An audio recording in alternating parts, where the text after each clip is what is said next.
Casi todo matadero son grandes naves dedicadas al ganado y a los usos principales. Sin embargo, en este caso nos encontramos en lo que eran las instalaciones, las calderas, las neveras, la producción de calor y frío. Eran, en el fondo, los edificios menos importantes o más, digamos, austeros de toda la infraestructura. Yo creo que precisamente esa fragmentación en 4 edificios de distintas escalas, con tamaños de espacios muy distintos y con mucha gracia algunos de ellos, nos cautivó desde el principio. No era tanto la arquitectura monumental, puesto que estaba en un estado verdaderamente lamentable, pero sin embargo el tamaño y la calidad espacial y la propia escala de los espacios nos pareció que tenía muchísimo sentido alojar aquí el programa para el que estaba destinado. Nos encontrábamos como 4 casitas con distintas escalas y el elegir una casita para albergar un determinado uso, el archivo, la sala principal, el plató y la sala secundaria y el bar, era casi como recrear una pequeña ciudad. Cada casita tenía unas condiciones de partida en cuanto a escala y por otro lado el programa tenía unas condiciones de tamaño de sala y de tamaño de luces. Efectivamente hubo espacios en los que tuvimos que agrandar ciertas tabiques auxiliares interiores para conseguir las grandes luces, y aquí el reto fue precisamente que el edificio siguiera trabajando como trabajaban los muros, o sea, no añadir una estructura secundaria que soportara lo nuevo. Por lo tanto, hicimos un gran esfuerzo de casi de cirugía y de ir cosiendo los pequeños errores, las pequeñas grietas y las pequeñas patologías para que el edificio volviera a trabajar como trabajaba. Quisimos hacer un ejercicio como de 3 grandes memorias que son las que mueven el proyecto. Una de ellas es el propio uso de matadero, es decir, la fascinación que uno tiene en estos espacios y que yo creo que todos hemos tenido de niño pasando delante de una carnicería, de las reses colgadas con esos brillos, esa cuestión como fascinante de ese mundo animal. Por otro lado, la memoria del propio cine, es decir, el cine como lenguaje, que es un lenguaje en gran medida de pequeños engaños, de encuadres, de contraluces, de un manejo de la luz de una manera obsesiva, y eso es algo muy evidente en esta obra. Y después una tercera memoria, que es la que activa todo, que casi es una memoria personal. Yo soy un gran aficionado a la cestería, tengo una gran colección de cestas desde que era niño, ha sido un mundo que siempre me ha fascinado y de alguna manera latente pues siempre tenía como el sueño de algún día construir una gran cesta habitable, y esta fue la gran ocasión, precisamente por poder añadir algo no tectónico, casi algo textil, casi algo muy ligero a un edificio histórico y pesado, y de esa manera distinta. La tensión que se produce entre el edificio que existe y el edificio en el que uno trabaja en toda rehabilitación, yo creo que ha de estar permanente durante todo el proceso. Muchas veces lo que haces es mirar de reojo la estructura anterior, otras veces la respetas enormemente y otras veces, sin embargo, te enfrentas a ella.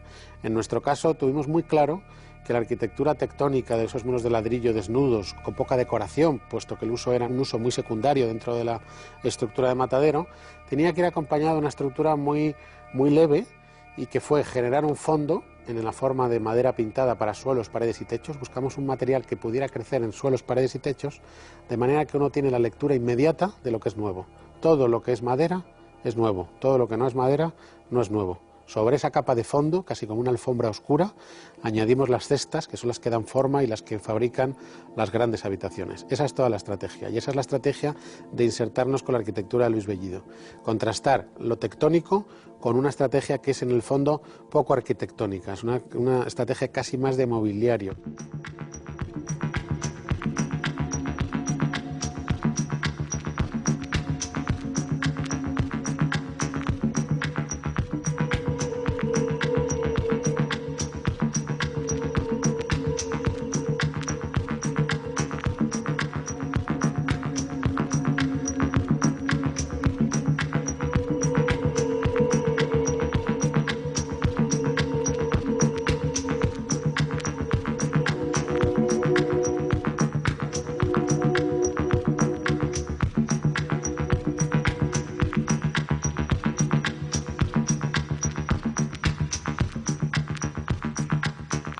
El reto era fabricar grandes cestas de diferentes colores y diferentes materiales, y por lo tanto se había que encontrar una fibra. Estuvimos manejando muchas ideas, pero al final encontramos en la modesta manguera la mejor manera de resolver esto, ¿no? Una manera muy modesta, dando un nuevo uso, releyendo un material como otra nueva oportunidad, y también produciendo esa cierta irregularidad que es tan atractivo de las cuestiones manuales. Es decir, hay un cierto rechazo a la perfección en este edificio. La imperfección, que es un concepto, por otro lado, muy presente, por ejemplo, en la cultura japonesa, con el concepto de wabi-sabi, ¿no? Donde lo imperfecto, los accidentes a la industria, a lo manual, tienen un valor en sí mismo. Cuando retiramos los andamios para colocar las mangueras, sobre todo del techo, pues enseguida colocamos un par de circuitos y vimos esa vibración y nos fascinó. Sobre todo en esta sala, concretamente, que utilizamos una manguera negra. Claro, iluminar un negro es un reto.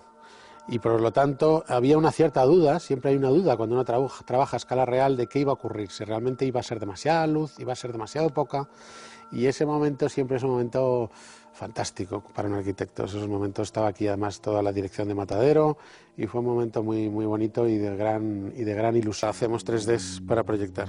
Nunca. El 3D es una herramienta muy visual, es una herramienta formal en cierto modo, pero deja completamente fuera las cuestiones atmosféricas, las cuestiones que más nos preocupan, que son cuestiones sensoriales. Trabajar con atmósferas, con el silencio, con la luz, con cuestiones que se producen que un 3D no puede atender. Y por lo tanto trabajamos mucho en el estudio, aunque parezca una contradicción, con los ojos cerrados. Trabajamos mucho imaginando sensaciones, imaginando esas sensaciones que puede tener cualquier persona cuando entra en un espacio húmedo, cuando entra en una cueva, sensaciones por otro lado universales. Y ese es el material de trabajo nuestro. Nosotros no pensamos en la arquitectura como un problema formal, pensamos en la arquitectura como un problema sensorial.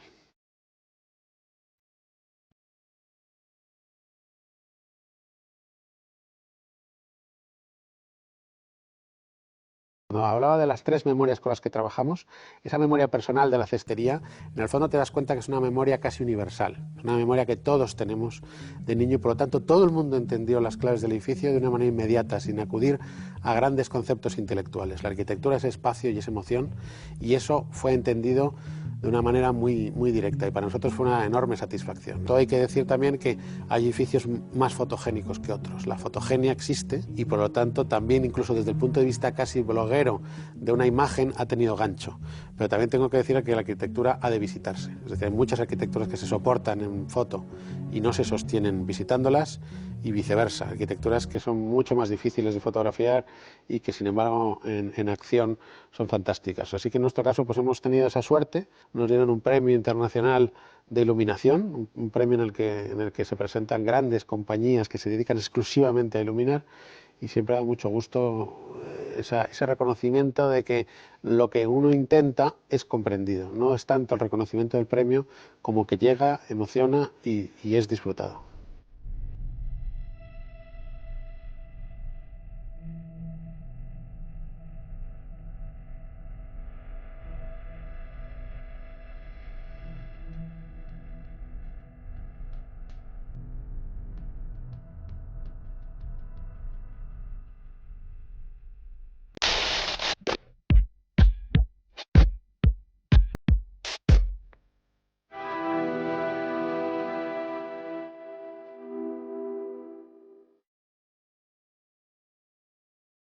Originariamente esto era un conjunto conservero, y digo conjunto porque este tipo de infraestructuras se construían en el tiempo, empezaban con unos pequeños pabellones, poco a poco las fábricas iban creciendo y iban construyéndose poco a poco, creciendo de una manera más o menos organizada, más o menos desorganizada y se iban transformando. Cuando nosotros llegamos nos encontramos de esta manera pues edificios completamente acabados y en bastante buen estado y otros pabellones que estaban en estructura porque su función pues cayó obsoleta y ya no se siguieron. Entonces había muchos pabellones diferentes construidos en distintas épocas y en distinto estado de conservación. Aquellos que estaban muy bien simplemente se pintaron, aquellos que tenían problemas de goteras se cubrieron con unas primeras capas, los que tenían problemas estructurales y poco a poco cada edificio, cada uno de los pabellones iba como asumiendo más capas o más pieles que iban resolviendo los problemas que tenían.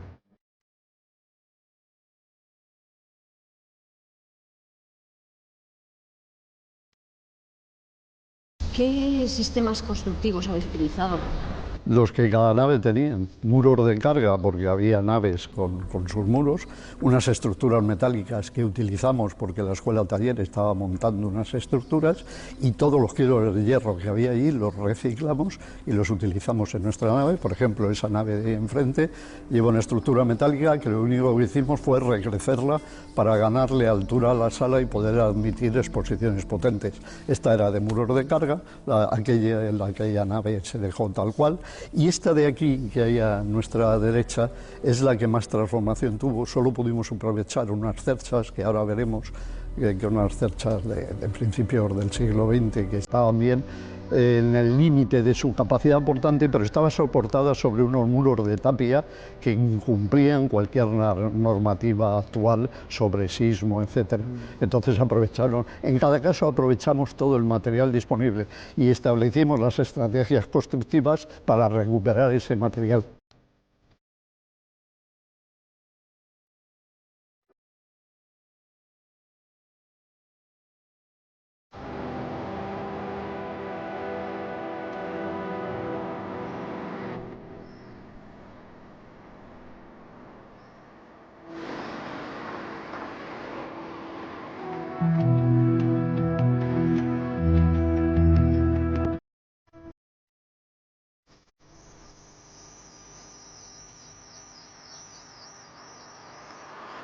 Intentamos al principio cubrirlo con vegetación, por razones de mantenimiento se desaconsejó, y entonces siempre buscamos esa referencia a la vibración del mundo vegetal para cubrir las viejas estructuras y fábricas. Y entonces utilizamos, ya digo, es un proyecto fundamentalmente modesto, económicamente, está resuelto todo con las chapas industriales que existen en el mercado y que se utilizan en situaciones muy ajenas a un recubrimiento de fachadas. Son telas metálicas muy baratas. De hecho, algunas de las que utilizamos, como en este edificio que está a nuestra espalda, es el material de ployé, el material expandido más barato que hay en el mercado.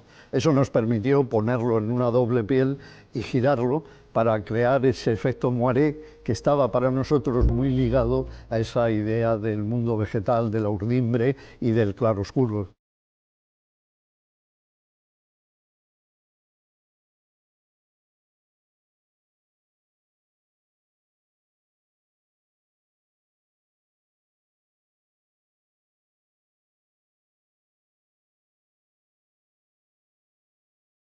Aquí podemos ver cómo realmente estas pieles lo que están haciendo es cubrir los edificios tal y como los encontramos. Se ven que debajo de estas pieles están los edificios con sus fábricas de ladrillo muy alterados, muy mal, pero con la suficiente potencia y resistencia como para seguir existiendo. Es un proyecto muy económico basado en aprovechar toda la materia existente. Es tener un concepto de que el espacio y los residuos que quedan de la época industrial que no se utilizan son recuperables. Ahora, que sean recuperables no quiere decir estrictamente que tengan que restaurarse como se haría como una catedral. Hay que pensar que este edificio no tenía ningún tipo de catalogación.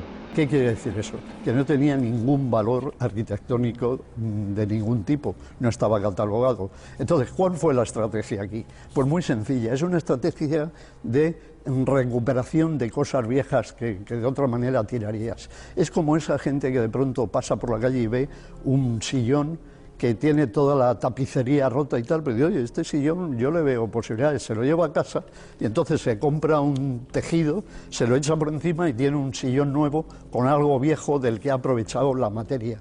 Exactamente eso es lo que hicimos aquí. Y además, mantener la materia también nos permitía mantener la información. ¿Qué me refiero con esto? Me refiero que al mantener los espacios, las naves y los patios tal y como estaban, éramos capaces de mantener algo que pertenecía a la imagen colectiva de un pueblo como Ceutí. Piensen que una industria conservera tan grande como esta en un pueblo tan pequeño, prácticamente toda la ciudadanía de Ceutí estuvo implicado en este edificio. Por lo tanto, conservar sus patios, sus edificios y la estructura espacial, ese reconocimiento de las formas, nos parecía que era muy importante. Esta cuestión de la memoria es muy importante porque esta intervención se empieza a plantear en el 2004, cuando la crisis económica todavía no ha llegado y por lo tanto la necesidad de la sostenibilidad es una necesidad que todavía no está en el ambiente y tiene más que ver con la identidad de la ciudad y con mantener la memoria y recuperarla y trabajar con esos unos criterios más vinculados a lo local.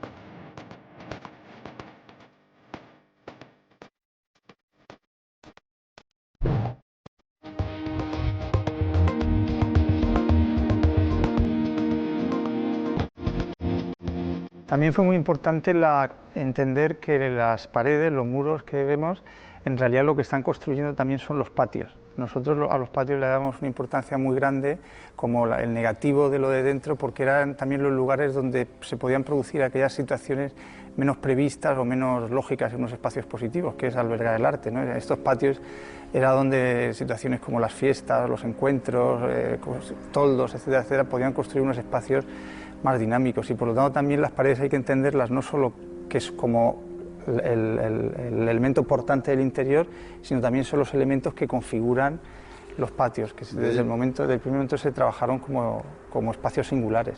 De hecho, eso explica por qué ven que todos estos edificios están inclinados. Esta inclinación evidentemente no estaba en la génesis de los edificios de la fábrica de conservas. Los inclinamos porque nos preocupaba mucho el exceso de luz que hay en Murcia y como entendíamos que los patios eran lugares expositivos también, el hecho de acotar la cantidad de cielo que se veía nos parecía muy importante.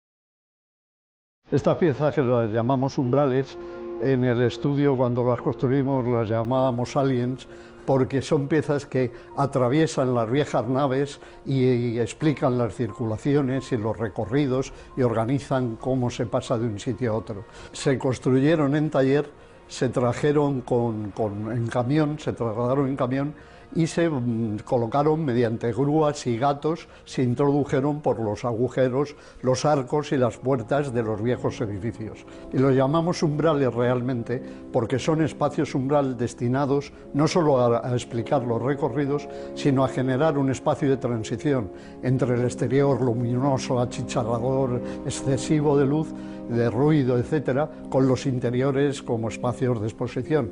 Buscábamos que la vista y el oído se atemperaran en el paso de uno a otro. Por eso son oscuros, casi negros y con el suelo que recoja las pisadas, etcétera.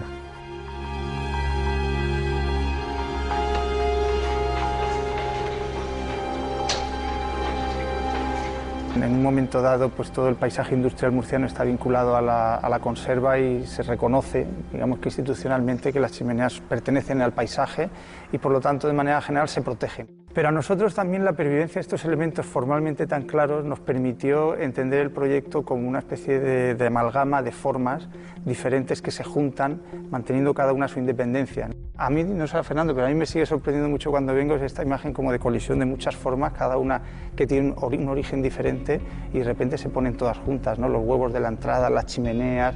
Es decir, que formalmente fue muy importante también esta preexistencia porque nos permitía entenderlo así, como un juego de masas y de volúmenes aquí con todo el sol, que en un momento dado se juntan y los espacios intersticiales pues dejan los patios. También nos daba el pretexto del cambio de escala al utilizar las grandes 4 chimeneas, 2 de dentro y 2 de fuera, ese salto de escala que la propuesta de un alcalde y luego de un consejero pretendían dar a este equipamiento, convirtiéndolo, como de hecho fue, algo citado en revistas tan reconocidas como Monocle y citados en el New York Times y llegó en un ranking a situarse en el segundo espacio de actividad artística por detrás del MACBA a nivel español. Es decir, que nosotros ya aventurábamos que se iba a dar un salto cualitativo en la escala y las chimeneas nos ayudaban a explicar ese salto.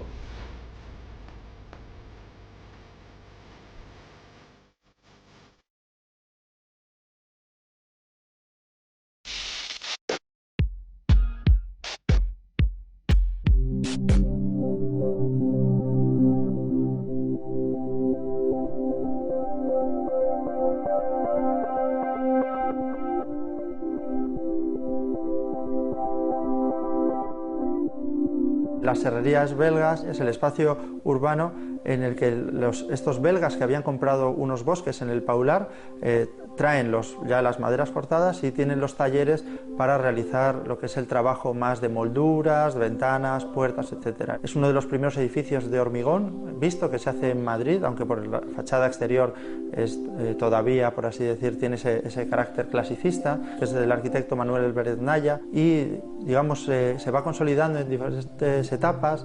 Empieza con un edificio de talleres, luego pasa a una nave que es el secadero de maderas y luego posteriormente una nave central que conecta los dos espacios.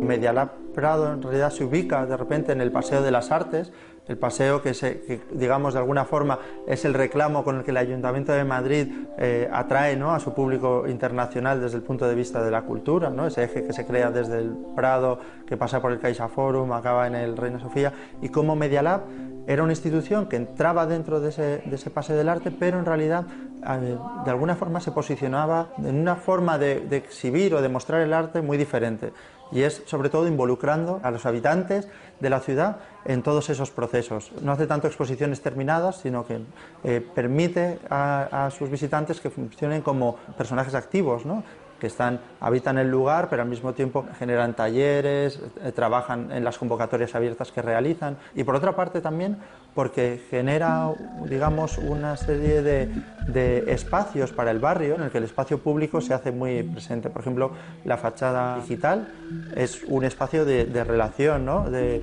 intercambio con el barrio, en cómo los procesos digitales pueden ser interactivos y se pueden, de alguna forma, establecer como espacios de relación de la ciudad.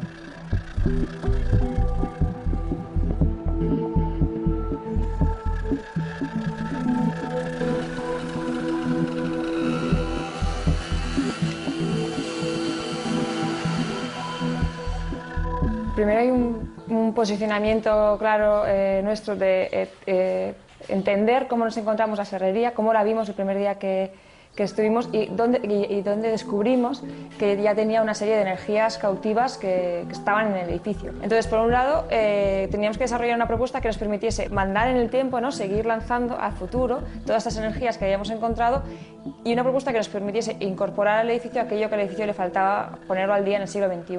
Para conservar esta identidad o este carácter de la serrería, usamos la metáfora de Street Fighter, que es este videojuego en el que dos seres pelean, ¿no?, y por muy peleados que estén o por muy enardecida que esté la batalla, siempre distingues uno del otro, ¿no?, nunca acabas fundiéndolos, siempre sabes quién es personaje 1 o personaje 2, ¿no? En este caso, nosotros ideamos La Cosa, que es una amalgama de dispositivos, de artefactos, de espacios y de servicios que pone a la serrería al día, que se instala en su interior y permite mantener este combate dialéctico entre la serrería como nos la encontramos y La Cosa, construyendo así Medialab, ¿no? Medialab sería algo que queda entre la serrería y La Cosa.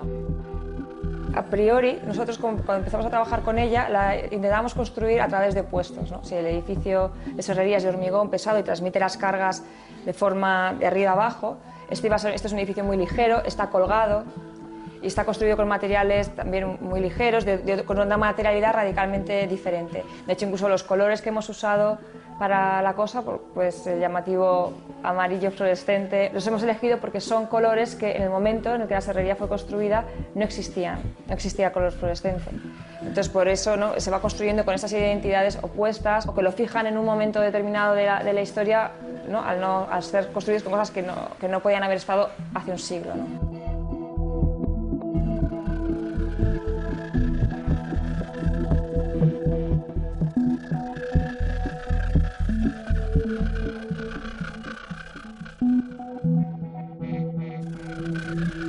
Una de las características del espacio de la serrería es precisamente que son muy diáfanos, con una potencia muy fuerte debido a esa estructura de hormigón visto, y cuando nosotros llegamos al espacio y lo vimos, nos dimos cuenta que por un lado no hacía falta hacer mucho, que ya el espacio, digamos, era suficientemente potente y no hacía falta gastarse dinero, ¿no?, en intentar recuperar su carácter. Por eso, en realidad, solo se cambiaron las ventanas y se hicieron más permeables a la ciudad, que es una quizá de las características más bonitas del espacio, que es muy permeable y se ve mucho desde dentro hacia afuera y desde fuera hacia adentro, y también cómo digamos, la estructura de los espacios permitía a Media Lab tener mucha flexibilidad en la organización de sus programas.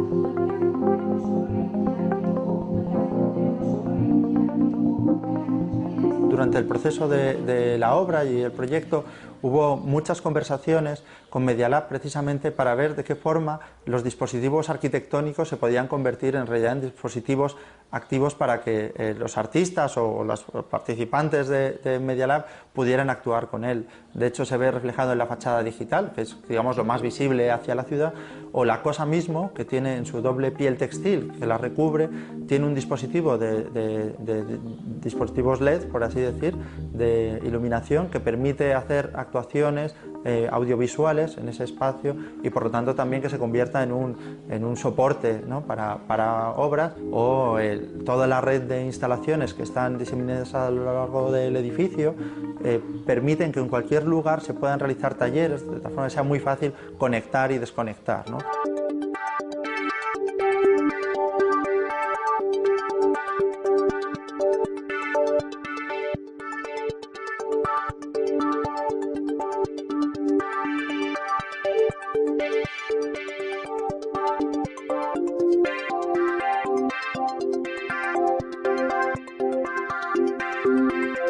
Nosotros usábamos cada oportunidad de intervención que teníamos o cada vez que había que cubrir una necesidad, lo usábamos como una oportunidad para introducir otro soporte de intervención o de soporte para la creación posible. Por ejemplo, los stores que usábamos para oscurecer las ventanas, pues decimos, ya que vamos a poner un store, pues vamos a hacer que este store sea una pantalla de proyección, por ejemplo, y todos los stores son pantallas de cine, vamos, no son stores, son pantallas.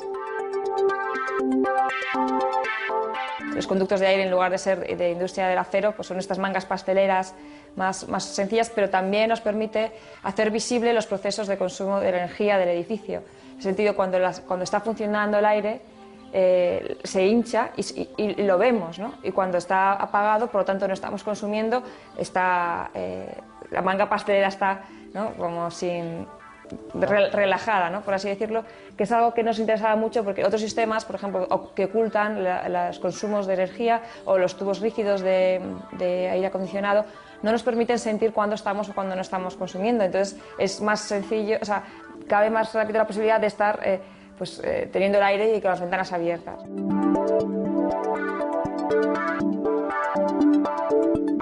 La serrería, como nosotros la encontramos o como la hemos leído, es un espacio de trabajo de principios del siglo XX, pero es un espacio de trabajo, un taller, donde carpinteros cortan molduras, hacen... Pero cuando tú entras en el espacio, tú ves que es un espacio de gran grandeza, con unos espacios, una escala casi basilical, con unas vidrieras, con unas luz. Entonces, que se hubiese diseñado este espacio de trabajo humilde, con esta visión, ¿no?, y esta cuidado y cariño por las personas que estaban trabajando ahí, fue muy emocionante descubrir, ¿no?, teniendo en cuenta tal y como se construyen hoy en día los espacios de producción, que son como solamente lo justo que necesitas para estar las 8 horas, ¿no?, a tope de producción. Pero en este caso contenía una dosis de cuidado y de cariño que era muy emocionante. Entonces nosotros, en la intervención es austera en la calidad de los materiales, pero es muy generosa en la artesanía y en los detalles y en las rejillas de instalaciones, en la rejilla más sencilla que hay en el mercado, pero está curvada, construida. Por esto quisimos también incluir que este cariño por los detalles, esta ejecución artesana como amable, estuviese también en la fase de construcción de la obra, y lo estuvo. Así estuvieron todos carpinteros, electricistas haciendo virguerías, como ellos decían, pero también continúa añadiendo este carácter de cuidado que tiene este edificio por las personas que desarrollan actividades allí. En ese sentido es austero, o sea, es como una tortilla de patata muy bien hecha.